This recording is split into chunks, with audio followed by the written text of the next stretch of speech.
नई सुबह के साथ काली भी अपनी दैनिक दिनचर्या की शुरुआत करती है। आज स्कूल की छुट्टी होने के कारण काली जल्दी से चुटकी बजाकर अपने सारे काम मिनटों में करके जल्दी से तैयार होकर घर से निकलती है। उसके चेहरे पर एक सुकून भरी मुस्कान थी और उसको खुद में मुस्कुराते देखकर भाग गया, जो कि अपने आंगन में खड़े कपड़े सुखा रही थी, काली को टोकते हुए कहती है, ए करिया, कहाँ जा रही है सुबह सुबह? आज तो तेरे स्कूल की भी छुट्टी है, तो कहाँ जा रही है? भाग्या आंटी, आपको सब कुछ जानने की इतनी बेताबी क्यों होती है? देखो तो कैसे बोल रही है। अरे तोहरी अम्मा की सहेली है, अब वो बेचारी अस्पताल में पड़ी है, तो उनके पीछे से उनकी लड़की को आवारा होने दें। मैं काली हूँ, नील नितिन मुकेश नहीं, जो आवारा हो जाऊँ, समझी आप? और आज अम्मा से ही मिलने जा रही हूँ, जान लिया आपने? अब मैं जाऊँ? हाँ हाँ जा, तोहरे से तो सीधे मुंह बात करना ही बेकार है। दुर्गा को मेरा प्यार दियो। काली इतना बोलकर अपने कदमों को बढ़ाती है और कुछ ही देर में अस्पताल पहुंच जाती है, जहां वो अपनी माँ को बिस्तर पर पड़े देखकर भावुक होकर कहती है, माँ, कब तक, आखिर ऐसे कब तक आराम करोगी? उठ भी जाओ। तुम अपनी प्यारी बेटी को ऐसे अकेले कैसे और किसके भरोसे छोड़ सकती हो? पता है, तुम्हारी वो सहेली भाग्या आंटी मुझे अपने 3 नालायक बेटों में से एक की बीवी बनाने पर तुली है। मैं कैसे खुद को संभालती हूँ तुम्हें क्या पता? काली अपनी माँ से बात करती है, लेकिन दुर्गा बस अपनी आंखें खोले अधमरी हालत में अपनी बेटी की बातें सुनती है। तो वहीं दुर्गा के अलावा भी कोई काली की बातें सुन रहा था। काली अब भी अपनी माँ के पास ही अपने दुख सुनाती है। तो क्या उस दिन जिस लड़के के साथ मैंने काली को देखा था, वो बस ऐसे ही था? मुझे काली के सामने जाना चाहिए है या नहीं? कुछ समझ नहीं आ रहा। हर्ष काली के सामने नहीं आता और वहाँ से चुपचाप चला जाता है। तो वहीं अब अपनी माँ का हालचाल जानने के बाद वो अस्पताल से निकलकर पंचायत ऑफिस जाने लगती है। वहीं दूसरी तरफ कृष पंचायत ऑफिस में अपनी चेयर पर बैठा हुआ मुस्कुराते हुए खुद से कहता है, ना जाने वो कैसी होगी, कहाँ होगी। उसकी आंखें देखकर तो अब किशनगढ़ से भी प्यार हो गया है। कृष अपने ख्यालों में खोया हुआ था कि काली पंचायत ऑफिस आती है और कहती है, सचिव जी, कहाँ खोए हो सुबह सुबह? क्या काली, तुम भी ना। देखो कितना सुहाना मौसम है, चिड़ियों की आवाज तो सुनो, कितनी अच्छी लग रही है। अरे तुम कितनी अच्छी लग रही हो। तुम छोड़ो, मैं कितना अच्छा लग रहा हूँ। अरे ये आसमान देखो कितना अच्छा लग रहा है। अरे आसमान छोड़ो, बादल को देखो कितने अच्छे लग रहे हैं। अरे मुझे तो वो भैंस का गोबर भी इतना अच्छा लग रहा है। खा लूं थोड़ा सा? बौरा गए हैं क्या सचिव जी? मैं आपसे क्या बात कर रही हूँ और आप क्या जवाब दे रहे हैं? अब तो आपको नील नितिन मुकेश भी अच्छे लगने लगेंगे। हाँ सही बात है, वो तीनों कितने अच्छे हैं।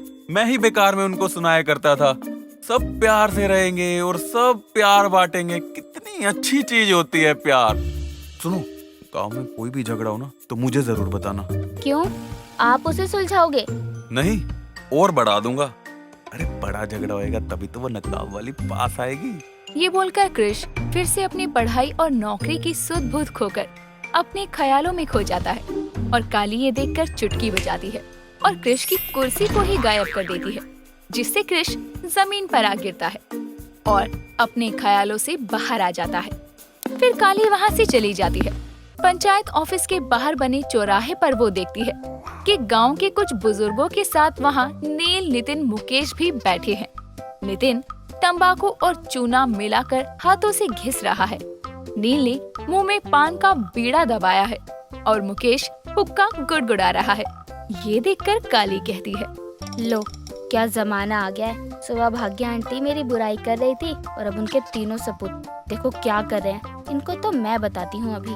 काली ये बोलकर एक चुटकी बजाती है और नील को छींक आती है और उसके मुंह के पान की पीक जाकर मुकेश के मुंह पर लगती है और वो अपना लाल मुंह देखकर नितिन से कहता है, ये देख तूने क्या किया, मेरा मुंह पीक से साम दिया। तुझे अकल नहीं है क्या? चल अब अपनी बनियान उतार और साफ कर इसे। ए तफ्ते ते पैनी पतलून ते तू मुतेद भैया ता मुताव तले दा। वो तीनों आपस में कुत्ते बिल्लियों की तरह लड़ने लगते हैं। उनको लड़ता हुआ देखकर पास बैठे बुजुर्ग भाग जाते हैं और उनकी लड़ाई का शोर सुनकर वहाँ कृष ऑफिस से बाहर आता है और कहता है, अरे भाइयों क्यों लड़ रहे हो तुम? देखो ना कितना सुहाना मौसम है, हर तरफ प्यार ही प्यार फैला हुआ है। ऐसे लड़ाई नहीं करते, चलो प्यार करो। लो, अब सचिव जी यहाँ भी शुरू हो गए। उस दिन इनको कुटने देना चाहिए था, फिर ये सब होता ही नहीं। अरे सचिव जी क्या कह रहे हैं? कुछ सुनाई ही नहीं दे रहा। तुम भी ना मुकेश। अरे बाबा, प्यार की भाषा सुनी नहीं जाती, महसूस की जाती है। इतना बोलकर कृष मुकेश की ओर बढ़ने लगता है और उसको मुकेश में भी अपनी नकाब वाली दिखने लगती है। उसके सामने आते ही आसमान अपना रंग बदल लेता है। आसपास से प्यार की सकारात्मक ऊर्जा आती है और उसी बीच मुकेश में दिखने वाली नकाब वाली कृष से कहती है, आप मेरे इतने पास आकर कौन सा प्यार महसूस करवाने की कोशिश कर रहे हैं सचिव जी? अपना ये चेहरा तो दिखाओ। भले ही हमें मोहब्बत तुम्हारी आंखों से हुई हो, लेकिन दीदार तो इस चांद से चेहरे का भी बनता है। इतना बोलकर कृष अपने ख्यालों में खोया हुआ उस नकाब वाली का नकाब हटाने को होता है कि तभी मुकेश कृष को अपने इतने करीब देखकर उसको धक्का देते हुए कहता है, अरे भाइयों भाग लो, इज्जत बची तो घर पर ही लड़ लेंगे। सच्ची जी तो बुरा गए हैं। अरे बादो बादो, अरे ताली बादो।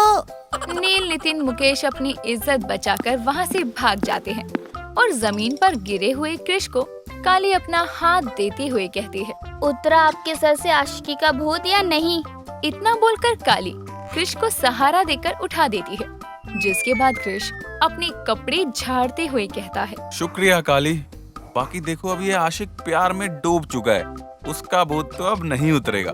कृष इतना बोलकर अपने ख्यालों में गाना गाते हुए निकल जाता है। पहला पहला प्यार है, पहली पहली बार है। काली कृष को पूरी तरह उस नकाब वाली के प्यार के गम में डूबा हुआ देखकर खुद से कहती है, ना जाने कब होश में आएंगे सचिव जी, क्योंकि वो नकाब वाली तो इनके सामने बेनकाब होने से रही।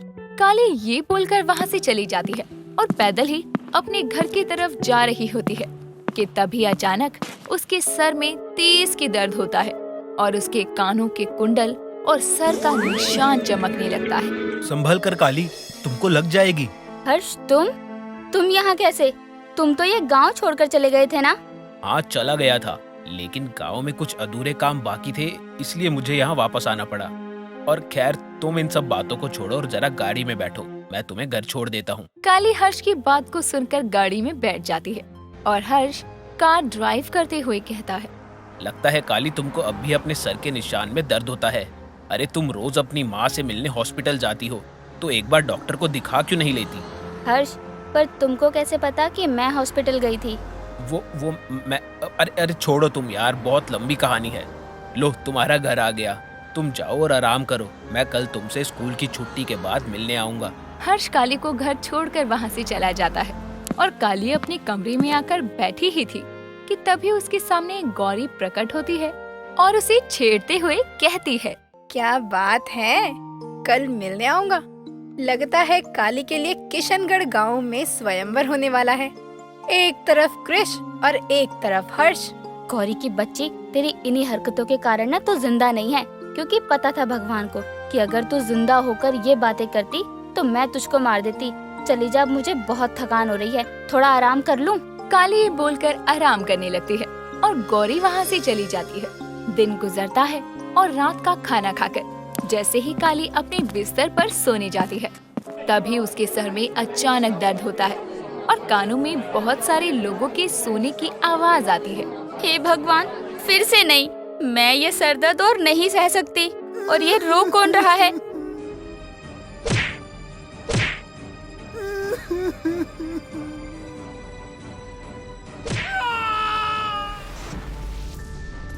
ये सब क्या था? कौन है ये लोग? और आखिर वो लोग उस आदमी को क्यों मार रहे हैं? हे भगवान, फिर किसी की जान जाने वाली है, लेकिन अब ये कैसे पता चलेगा कि ये लोग कौन हैं?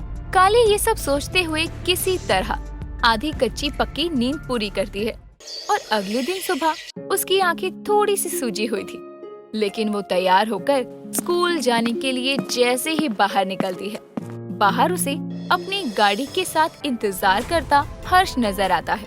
अरे हर्ष, तुम यहाँ और कब से खड़े हो यहाँ पर?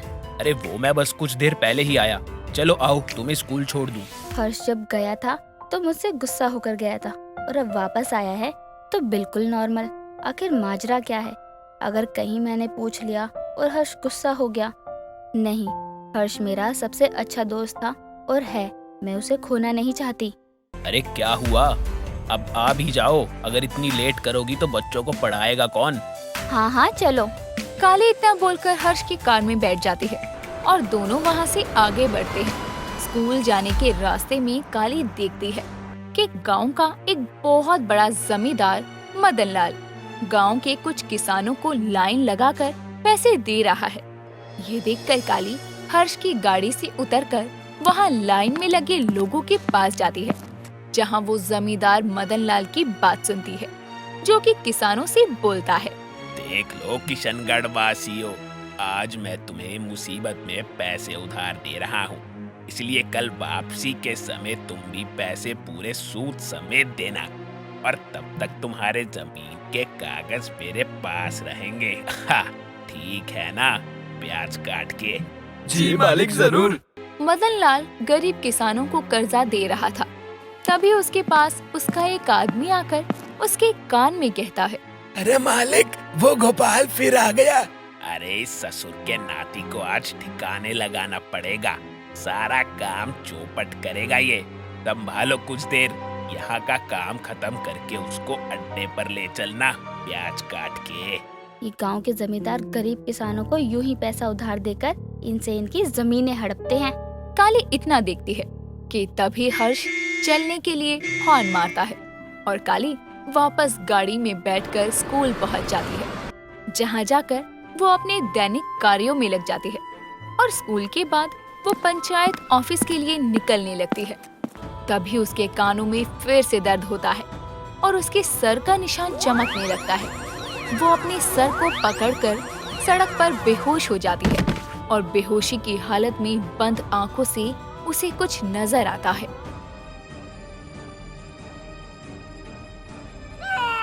काली ये देखकर बेहोशी से उठती है।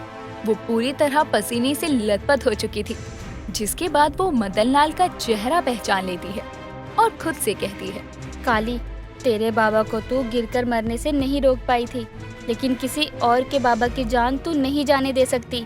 भाग काली, ज्यादा समय नहीं है तेरे पास। काली इतना कहकर एक चुटकी बजाती है और उसके कपड़े अपने आप बदल जाते हैं। अब उसने काले रंग का गौरी का दिया सूट पहना था, उसके चेहरे पर काला नकाब था। वहीं दूसरी तरफ मदन लाल गोपाल को लेकर एक टीले पर जाता है और उसको एक लात मारते हुए कहता है, क्यों रे, क्या परेशानी है तुझको? साहब, मैंने आपको आपसे लिया हुआ सारा कर्ज वापस कर दिया है। अब तो मेरे जमीन के कागज मुझे वापस कर दीजिए। अरे कौन से कागज, कैसे कागज? तूने मेरा पैसा मुझे वापस किया है, लेकिन सूद थोड़ी दिया है भाई। अरे भूल जा अपनी जमीन को, समझा?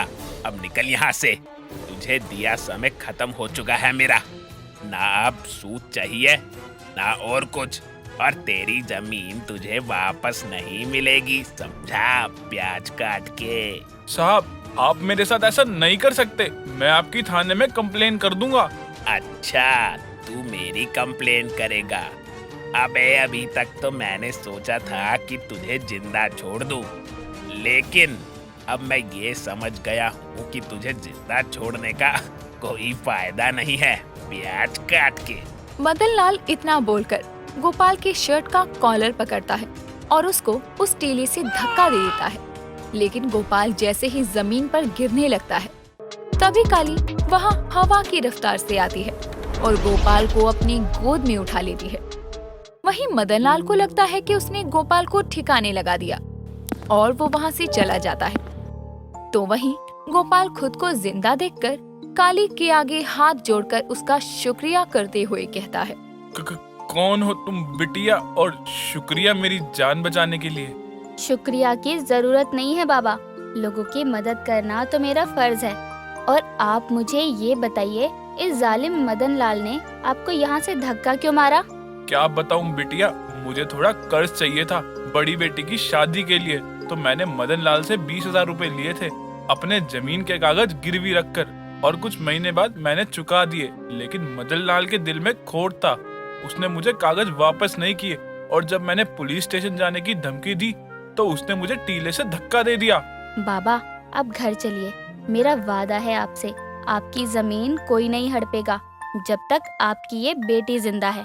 काली ये बोलकर वहाँ से चुटकी बजाकर गायब हो जाती है, जिसके बाद काली सीधा मदन लाल के घर जाती है, जहाँ वो मस्त रॉकिंग चेयर पर बैठकर आराम कर रहा था। तभी काली उसके मुंह के पास आकर खड़ी हो जाती है और उससे कहती है, क्या हुआ मदन लाल, हो गया आराम? कौन है तू लड़की? यहाँ अंदर कैसे आई?